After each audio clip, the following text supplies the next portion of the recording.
ప్రభునందు నాకు అత్యంత ప్రియమైనటువంటి వారులారా, మన ప్రభువును రక్షకుడైనటువంటి యేసుక్రీస్తు వారి యొక్క శుభనామంలో మీ అందరికీ నా హృదయపూర్వకమైన శుభములు, వందనములు తెలియజేస్తున్నాను.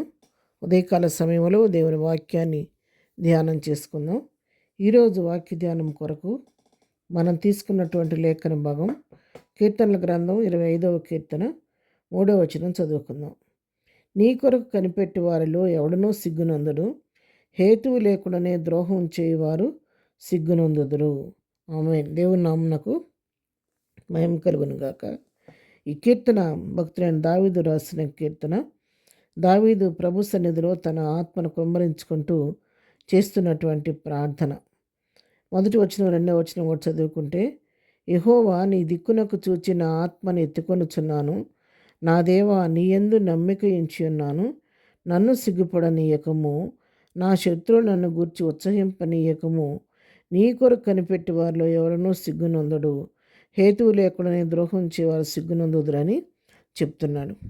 దావీదు ప్రభు సన్నిధిలో ప్రార్థిస్తున్నాను. నా దేవా, నేను నీ తట్టు నా కన్నులెత్తుచున్నానయ్యా, నీ దిక్కునకు చూస్తున్నాను, నా ఆత్మ నీ వైపు ఎత్తుకొనుచున్నాను.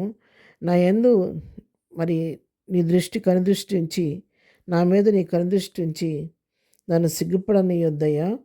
నేను నీ యందు నమ్మిక ఉంచున్నాను కాబట్టి నన్ను సిగ్గుపడనీయకుండా నన్ను తరుముతున్నటువంటి నా శత్రువులకు సిగ్గు కలుగు చేయి. నా శత్రువులు నన్ను చూసి ఉత్సహింపనివ్వవద్దు. వారు నన్ను చూసి సంతోషించడం, వారు ఆనందించడం కాదు, కానీ నాకు సిగ్గును అవమానం కలుగు చేసి నా శత్రువులు నన్ను బట్టి ఉత్సహించే పరిస్థితి నాకు రానివద్దయ్యా. సిగ్గు నా ముఖమును కమ్మనీయొద్దయ్యా, నన్ను సిగ్గుపడనీయొద్దయ్యా అని నేను నీ బిడ్డను, నీ కుమారుడను, నీ సొత్తును, నా ఆత్మ నీ స్వైపు ఎత్తుకొనుచున్నాను కాబట్టి నీవే నాకు తోడుగా ఉండి నీ యందు నమ్మిక ఉంచి నన్ను సిగ్గుపడనీయకుండా, నా శత్రువు నన్ను బట్టి ఉత్సహించకుండా సహాయం చేయమని ప్రభు సన్నిధిలో ప్రార్థన చేస్తున్నాడు.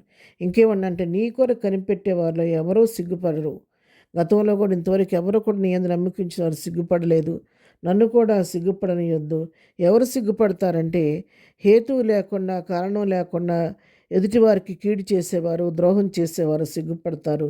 నేను నమ్మిన బిడ్డలను ఎప్పుడు నువ్వు సిగ్గుపరిచే దేవుడు కాదయ్యా అని చెప్పని ఇక్కడ భక్తుడైన దావీదు దేవుని సన్నిధిలో ప్రార్థన చేస్తూ ఉన్నాడు.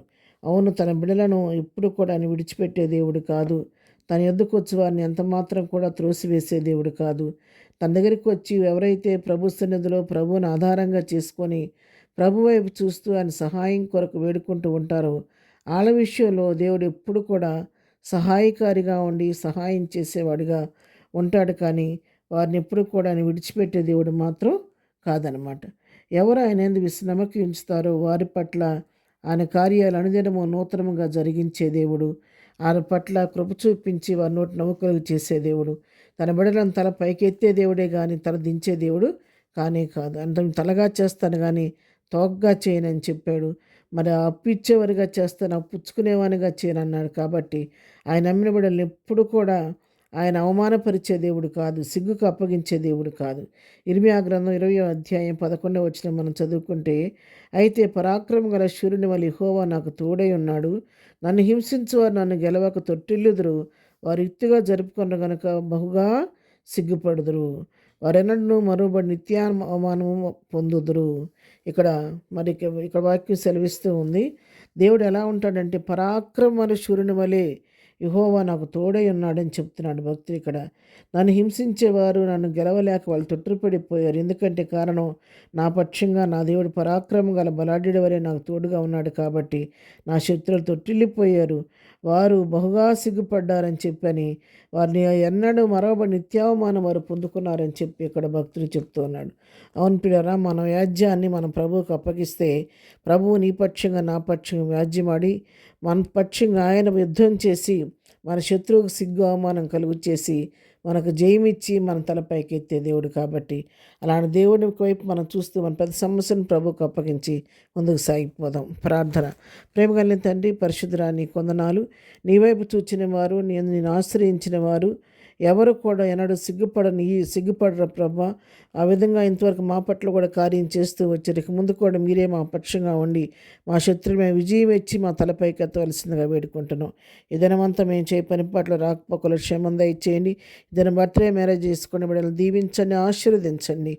ప్రతి వారి అవసర అక్కలు మీ నామలో తీర్చమని యేసునామంలో ప్రార్థించడిగి పొందుకొని ఉన్నాము తండ్రి. ఆమెన్. ప్రభు కృప సదాకాలము మనందరికీ తోడే నడిపించును గాక. ఆమెన్.